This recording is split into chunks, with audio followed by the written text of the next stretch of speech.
Class 10 के सभी बच्चों का बहुत बहुत स्वागत है। मैं आपका केमिस्ट्री टीचर अकबर आलम अपने यूट्यूब चैनल पर आप सभी बच्चों का बहुत बहुत स्वागत करता हूं। बेटा हमारा सेकंड चैप्टर चल रहा है रासायनिक अभिक्रियाओं वाला, तो उसी के आज हम कुछ टॉपिक्स के ऊपर बात करेंगे।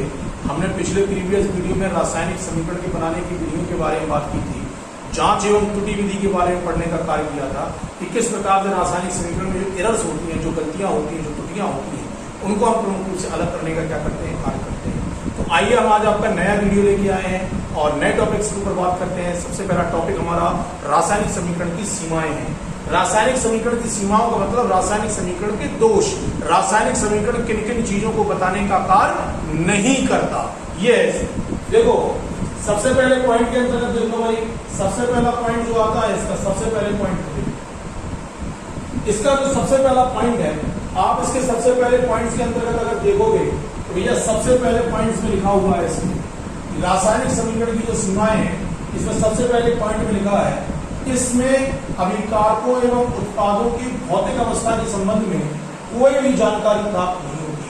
अर्थात ये पता नहीं चलता कि भैया जो अभिकारक लिया गया है उसकी भौतिक अवस्था कैसी है, वह ठोस है कि द्रव है कि गैस है, किस अवस्था में हम उसे लेने का कार्य कर रहे हैं, वह किस रंग रूप स्वभाव के अंतर्गत है, इसके बारे में हमें प्रमुख रूप से कोई भी जानकारी प्राप्त नहीं होती। या अभिकारक हमने कैसे किस भौतिक अवस्था के अंतर्गत लेने का कार्य किया और उससे जो उत्पाद बने वह प्रमुख रूप से किस अवस्था के अंतर्गत बनने का क्या कर रहे हैं, कार्य कर रहे हैं, इसकी जानकारी रासायनिक समीकरण प्रदान नहीं करता। ये रासायनिक समीकरण का पहला दोष। दूसरे पे आ जाओ, इसके द्वारा अभिक्रिया के संपन्न होने के लिए प्रयुक्त दाब एवं उत्प्रेरक आदि की जानकारी प्राप्त नहीं होती। मतलब ये पता नहीं होता किसी भी रासायनिक अभिक्रिया के अंतर्गत कि कोई भी रासायनिक अभिक्रिया हो रही है तो ये कितने दाब पर यह क्रिया प्रमुख रूप से संपन्न होने का क्या करेगी, कार्य करेगी, और इसमें कौन सा उत्प्रेरक जो है वह प्रमुख रूप से लगने का क्या करेगा, कार्य करेगा। इसके बारे में हमें प्रमुख रूप से कोई भी जानकारी जो होती है वह प्राप्त नहीं होती। अगले पॉइंट पे आओ, इसके द्वारा अभिक्रिया के वेग, अभिक्रिया का वेग क्या होता है, कितने जल्दी अभिकारक से उत्पाद के निर्माण का कार्य कर लिया जाता है, ये पता नहीं चलता कि अभिकारक से उत्पाद का निर्माण कितने जल्दी हो गया। जैसे आपने नमक को लिया और पानी के अंदर डाल दिया तो नमक का विलयन बन गया, लेकिन आपने पता लगा पाया कि नमक का विलयन कितने जल्दी प्रमुख रूप से बनने का कार्य कर गया। इसके बारे में हमें अर्थात अभिक्रिया के वेग के बारे में कोई भी जानकारी प्राप्त नहीं होती। चलो आगे देखें, अगला है अभिकारक तथा उत्पाद के सांद्रण का ज्ञान नहीं होता। इससे यह भी ज्ञात नहीं होता कि जो पाया जाने वाला प्रमुख रूप से अभिकारक है, अभिकारक की प्रमुख रूप से सांद्रता कैसी है, अभिकारक प्रमुख रूप से तनु है कि पाया जाने वाला अभिकारक जो है वह प्रमुख रूप से सांद्र है अर्थात पतला है कि गाढ़ा है, और प्रमुख रूप से उत्पाद जो है वह पतला है कि गाढ़ा है, इसके बारे में हमें कोई जानकारी प्राप्त नहीं होती। अगले पॉइंट पे आ जाओ, नेक्स्ट पॉइंट हमारा लिखा है इसके द्वारा अभिक्रिया के पूर्ण होने में लगने वाले समय की जानकारी प्राप्त नहीं होती। अर्थात इसमें यह पता नहीं चलता कि ये रासायनिक अभिक्रिया जो है वह प्रमुख रूप से कितने समय के अंतर्गत पूरी हो जाएगी, इसके बारे में रासायनिक समीकरण में जानकारी प्रदान नहीं करता। अगला आ जाइए, यह ज्ञात नहीं होता कि रासायनिक अभिक्रिया जो है वह उत्क्रमणीय है कि अनुत्क्रमणीय है। हमने कल आपको बताया था उत्क्रमणीय अभिक्रिया क्या होती है, तो देखो मैं बता दे रहा हूँ एक बार फिर से आपको एक बार फिर से बताया दे रहा हूं, देख लेना। उत्क्रमणीय अभिक्रिया के बारे में बात करते हैं। हमारी दो अभिक्रियाएं पढ़नी है, एक पढ़नी है उत्क्रमणीय अभिक्रिया और दूसरी पढ़ेंगे अनुत्क्रमणीय अभिक्रिया।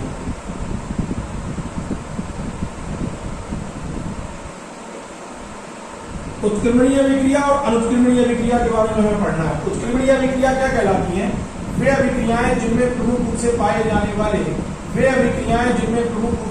जाने वाले अभिकारक के द्वारा, इसके द्वारा अभिकारक के द्वारा किसके निर्माण का कार्य किया जाए, उत्पाद के निर्माण का कार्य किया जाए, और उत्पाद के द्वारा प्रमुख रूप से अभिकारक के निर्माण का कार्य किया जाता है। इस प्रकार से पाई जाने वाली अभिक्रियाओं को उत्क्रमणीय अभिक्रिया के नाम से क्या करते हैं, जानते हैं। तो रासायनिक समीकरण ये नहीं बता पाता कि यह अभिक्रिया प्रमुख रूप से उत्क्रमणीय है कि अनुत्क्रमणीय है। तो उत्क्रमणीय अभिक्रिया अगर आपसे कभी पूछ ली जाए तो वे अभिक्रियाएं जिनमें प्रमुख रूप से अभिकारक से उत्पाद और उत्पाद से अभिकारक के निर्माण का कार्य किया जाता है, इन क्रियाओं को प्रमुख रूप से उत्क्रमणीय अभिक्रिया के नाम से क्या करते हैं, जानते हैं। जैसे अगर आपसे प्रमुख रूप से पूछ लिया जाए उदाहरण, अमोनिया के निर्माण की क्रिया जो होती है, अमोनिया का जो निर्माण होता है कैसे होता है, अमोनिया का जो निर्माण होता है, अमोनिया का निर्माण प्रमुख रूप से पाए जाने वाले नाइट्रोजन और प्रमुख रूप से पाए जाने वाले हाइड्रोजन के द्वारा होता है। नाइट्रोजन हाइड्रोजन से अमोनिया बनती है और अमोनिया तथा अमोनिया के द्वारा ही प्रमुख रूप से हाइड्रोजन और नाइट्रोजन के निर्माण का भी कार्य किया जाता है। अब आ जाओ नेक्स्ट श्रेणी में अनुत्क्रमणीय अभिक्रिया के बारे में बात करते हैं। अनुत्क्रमणीय अभिक्रियाएं वे अभिक्रियाएं होती हैं जिनमें प्रमुख रूप से पाए जाने वाले अभिकारक से, किससे बेटा, हमारे पाए जाने वाले अभिकारक से उत्पाद के निर्माण का कार्य तो हो जाता है, अभिकारक से उत्पाद के निर्माण का कार्य हो जाता है, लेकिन प्रमुख रूप से पाए जाने वाले उत्पाद से अभिकारक के निर्माण का कार्य नहीं किया जा सकता। पाई जाने वाली इस प्रकार की अभिक्रियाओं को अनुत्क्रमणीय अभिक्रिया के नाम से क्या करते हैं, जानते हैं। तो रासायनिक समीकरण जो है इस बारे में जानकारी प्रदान नहीं करता कि पाए जाने वाली जो अभिक्रिया है वह उत्क्रमणीय है कि अनुत्क्रमणीय है, अभिकारक से उत्पाद बनेगा कि उत्पाद से अभिकारक भी प्रमुख रूप से बनने का कार्य कर सकता है, इसके बारे में कोई भी जानकारी रासायनिक समीकरण के द्वारा प्राप्त नहीं होती। चलिए आगे आए, अगले पॉइंट में देखिए भैया, अगला देखिए नेक्स्ट हेडिंग आती है रासायनिक अभिक्रियाओं के प्रकार के बारे में बात करते हैं। रासायनिक अभिक्रियाओं के प्रकार, तो रासायनिक अभिक्रियाओं में सबसे पहला प्रकार हमने लिखा संयोजन अभिक्रिया। कौन सी अभिक्रिया, संयोजन अभिक्रिया। आइए भैया इसकी डिटेल देखते हैं, संयोजन अभिक्रिया क्या कहलाती है। तो देखो भैया संयोजन अभिक्रिया के बारे में बात करते हैं। संयोजन अभिक्रिया में पढ़ना है ना, संयोजन अभिक्रिया देखो वर्ड है तुम्हारे पास, मैं वर्ड से केमिस्ट्री पढ़ा दूंगा, चैलेंज है मेरा। संयोजन अभिक्रिया, संयोज मतलब होता है जुड़ना, संयोज मतलब क्या होता है, जुड़ना। तो याद रखना, जब पाए जाने वाले दो या दो से अधिक अभिकारक, दो या दो से अधिक अभिकारक आपस में जुड़कर किसी एक उत्पाद के निर्माण का क्या करते हैं, कार्य करते हैं। वे क्रियाएं जिनमें पाए जाने वाले दो या दो से अधिक अभिकारक आपस में जुड़कर प्रमुख रूप से पाए जाने वाले उत्पाद के निर्माण की क्रिया में भाग लेते हैं, पाई जाने वाली इन क्रियाओं को संयोजन अभिक्रिया के नाम से क्या किया जाता है, जाना जाता है। वे अभिक्रियाएं जिनमें दो या दो से अधिक पदार्थ आपस में जुड़कर पाए जाने वाले एकल उत्पाद के निर्माण का या एक उत्पाद के निर्माण का कार्य करते हैं, पाई जाने वाली इन क्रियाओं को हम संयोजन अभिक्रिया के नाम से क्या करते हैं, जानते हैं। देखो भैया संयोजन अभिक्रिया के बाद इसमें उदाहरण देख लो, देखो अमोनिया एक और HCl एक, अमोनिया ने HCl के साथ क्रिया करके अमोनियम क्लोराइड के निर्माण का क्या कर दिया, कार्य कर लिया कि नहीं कर लिया। इसी प्रकार से कार्बन मोनोऑक्साइड ने क्लोरीन के साथ क्रिया करके कार्बोनिल क्लोराइड के निर्माण का कार्य कर दिया। ठीक है, तो देखो दो या दो से अधिक पदार्थों ने आपस में क्रिया कर किसी एक पदार्थ के निर्माण का क्या किया, कार्य किया। इस प्रकार से पाई जाने वाली जो अभिक्रिया होगी, इस अभिक्रिया को हम संयोजन अभिक्रिया के नाम से क्या करेंगे, जानेंगे। चलो आगे देखो, इसी में एक और उदाहरण जो इंपॉर्टेंट है, टॉप मोस्ट इंपॉर्टेंट है भैया, इसको विशेष तौर पे याद रखना है, टॉप मोस्ट इंपॉर्टेंट उदाहरण है।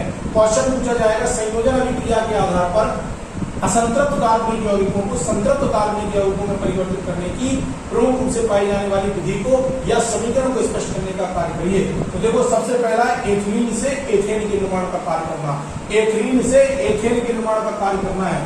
एथिलीन का फॉर्मूला होता है CH2 डबल बॉन्ड CH2। आपने प्रमुख रूप से हाइड्रोजन के साथ क्रिया कराई, तप्त निकल जो चूर्ण है इसकी उपस्थिति में 200 से 300 डिग्री सेंटीग्रेड टेम्परेचर पर यह क्रिया हुई और पाए जाने वाले एथेन के निर्माण का कार्य हुआ। देखो कितने H, 2 H, यहाँ पे एक H, यहाँ पे क्या कर दो, एक H इसमें जोड़ दो तो CH3 सिंगल बॉन्ड CH3 यहाँ पे बन जाएगा। अब आप कहोगे सर यहाँ पे डबल बॉन्ड था तो यहाँ पे सिंगल बॉन्ड कैसे हो गया। आइए हम इसके बारे में डिस्कशन कर लेते हैं तो तुम्हारी समझ में आ जाएगा कि भाई क्या मतलब होता है इस चीज का। अब आप देखो,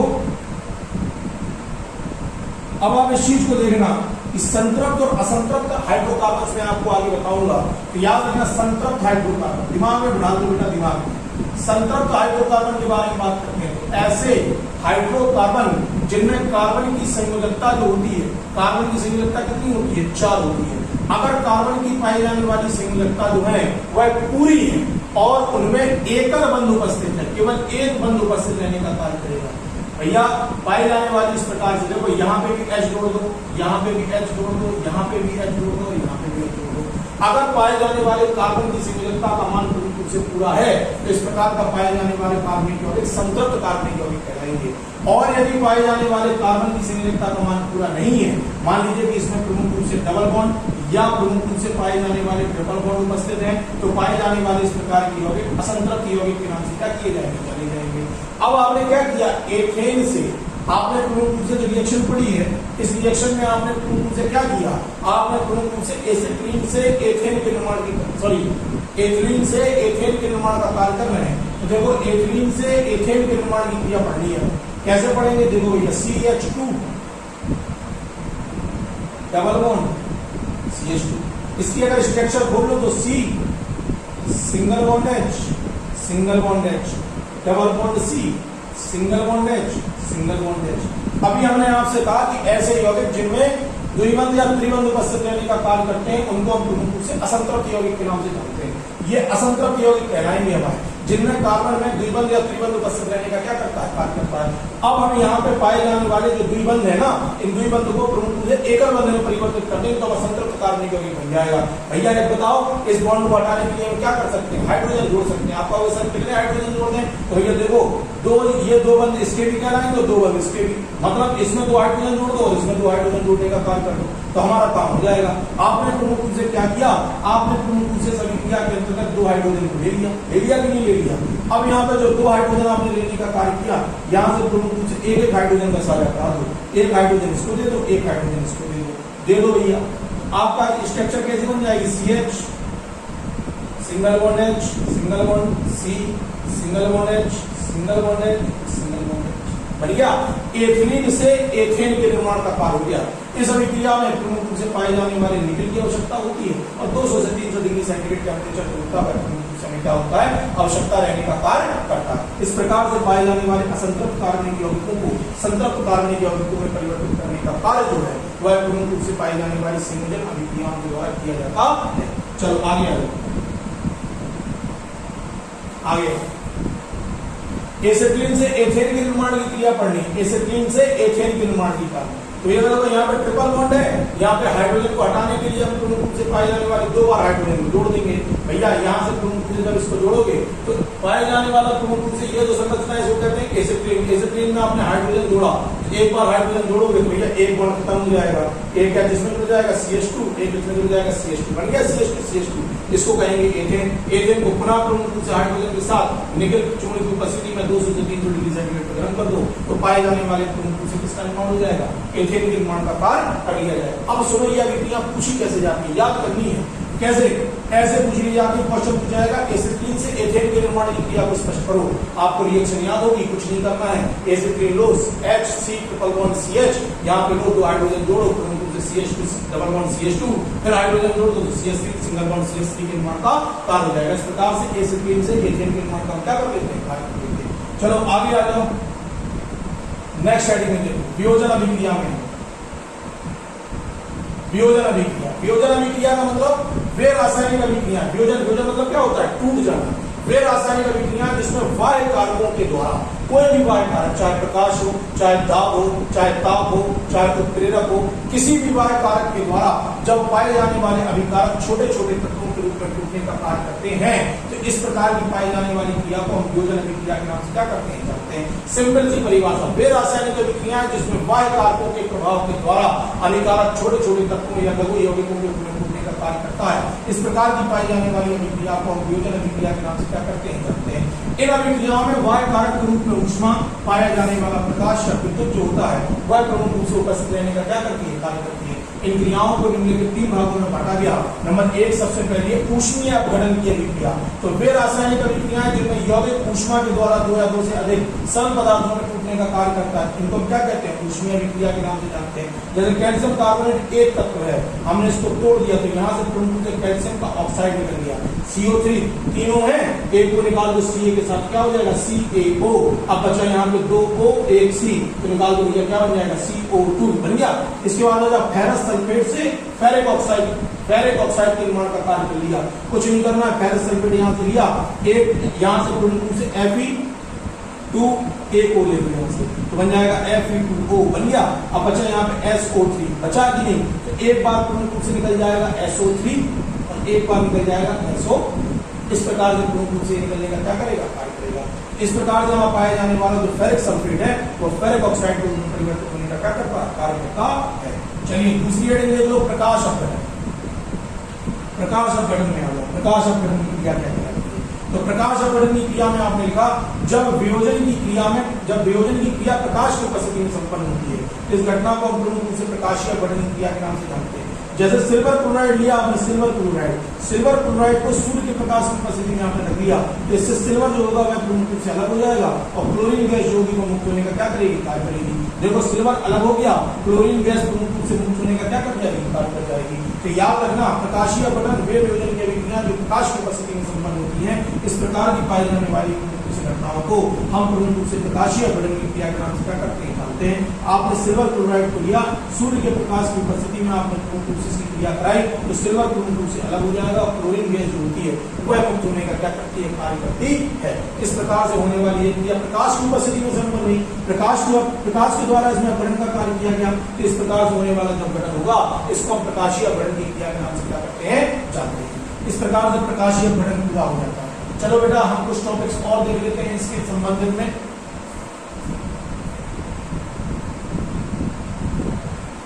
पढ़ते रहिएगा, बस मेहनत कर रहा हूं तो बेटा आप भी साथ साथ मेहनत करते रहिएगा और जो भी दिक्कत समस्या है उनसे आप डिस्कस कर लीजिएगा, कोई दिक्कत नहीं।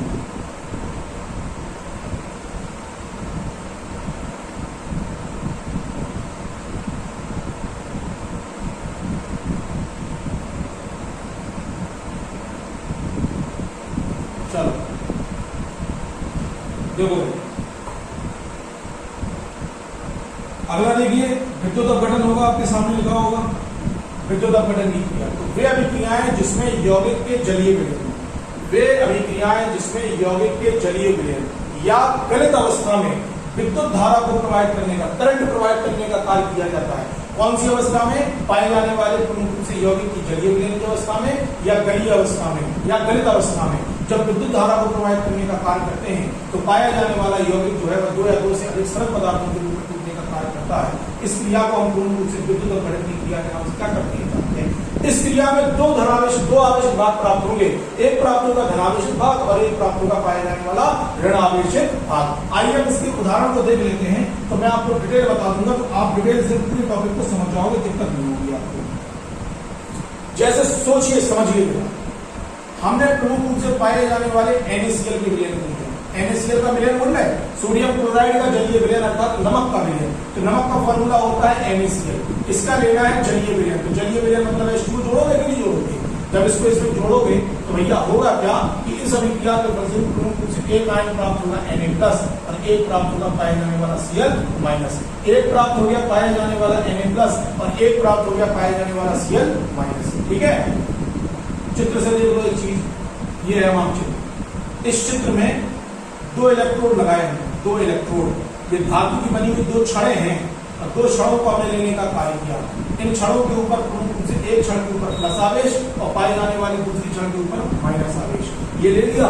अब इसके बाद हमने क्या किया, यहाँ पे प्रमुख रूप से पाए जाने वाले नमक के जलीय विलयन को भर दिया। ये हमारा प्रमुख रूप से पाए जाने वाला नमक का जलीय विलयन हो गया। ये काय का जलीय विलयन हो गया, नमक का जलीय विलयन, नमक का जलीय विलयन हो गया कि नहीं, ये नमक का जलीय विलयन हो गया। जो धनावेशित भाग होता है, धनावेशित भाग, इसको हम प्रमुख रूप से कहते हैं एनोड। क्या कहते हैं, एनोड। और जो ऋणावेशित भाग होता है इसको हम प्रमुख रूप से क्या कहते हैं, कैथोड। क्या कहते हैं, कैथोड। अब जब इसमें विद्युत धारा प्रवाहित करोगे, आपने विद्युत धारा प्रवाहित की, नमक के जलीय विलयन में विद्युत धारा प्रवाहित करने का आप कार्य कर रहे हैं, तब होगा क्या कि नमक के जलीय विलयन में से Na+ और Cl- टूटने का कार्य करेंगे। एक प्राप्त हुआ आपका धनावेशित भाग और एक प्राप्त हुआ आपका पाए जाने वाला ऋणावेशित भाग। बताओ भैया, आवेश जो होते हैं सदैव विपरीत पाए जाने वाले जो विपरीत अवस्थाएं होंगी उनकी ओर आकर्षित होने का कार्य करेंगे। भैया देखो इसके ऊपर क्या है, Na+ है, तो ये किसकी ओर जाएगा, माइनस की ओर। अर्थात सोडियम जो प्राप्त होगा वो कहां पर प्राप्त हो जाएगा, सोडियम प्रमुख रूप से प्राप्त होगा आपके पाए जाने वाले कैथोड पर। कैथोड पर हमें प्रमुख रूप से किसकी प्राप्ति हो जाएगी, सोडियम की, और ये माइनस वाला भाग है इस पे प्राप्त हो जाएगा, प्लस वाले भाग पे। तो पाए जाने वाला प्रमुख रूप से एनोड पे हमें किसकी प्राप्ति हो जाएगी, एनोड पर क्लोरीन आयन की क्या होगी, प्राप्ति।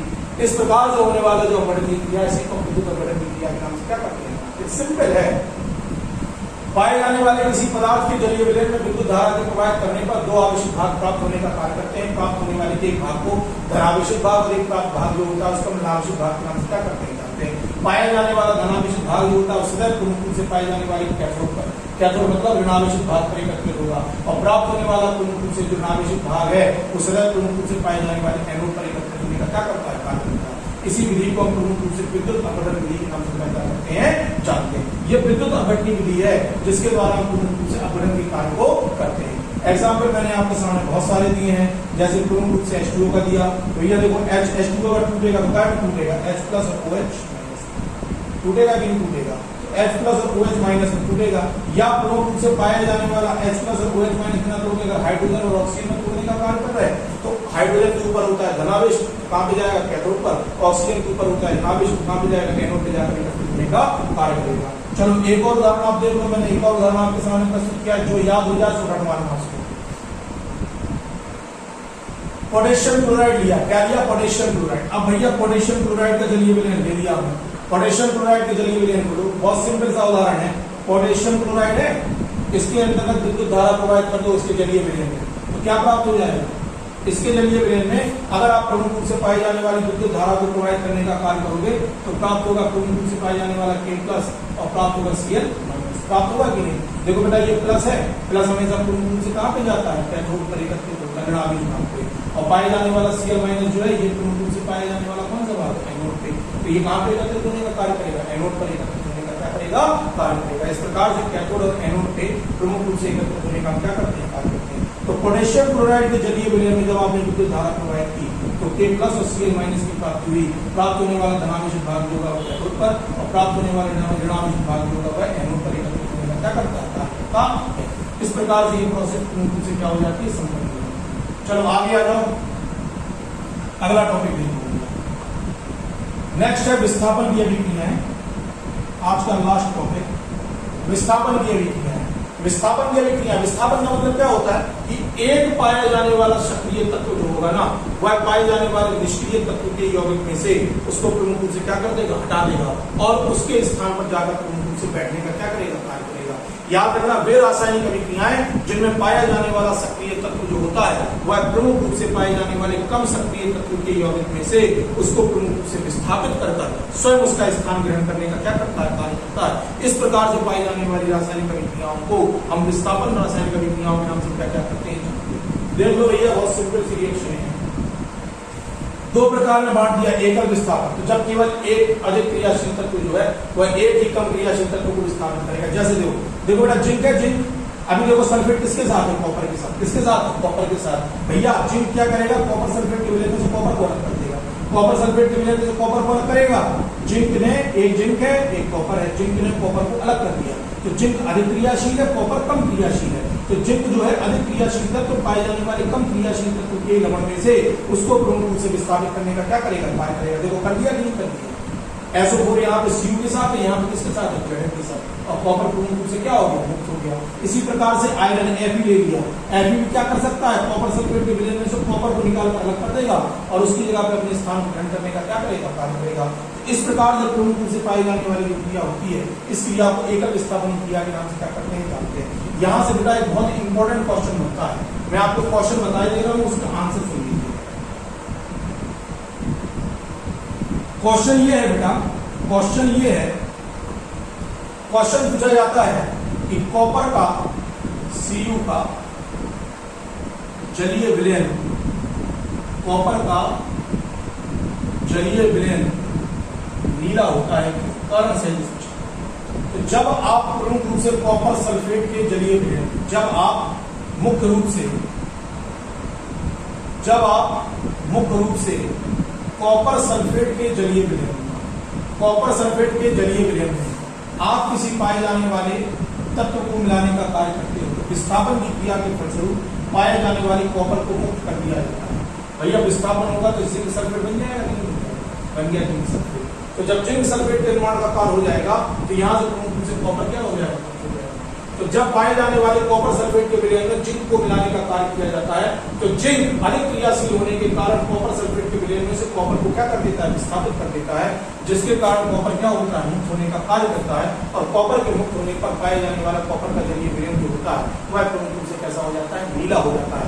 टॉप मोस्ट इंपॉर्टेंट कारण बताओ है, रट्टा मारना है इस बात को, विशेष तौर पर नोट्स में अपने पास लिख लेगा, मेमोराइज के लिए, अपनी याददाश्त के लिए इस चीज को लिखने का काम कर लेगा। चलो आगे आ जाओ। अगला देखिए, अगली रिएक्शन है उभय अपघटन के लिए। लास्ट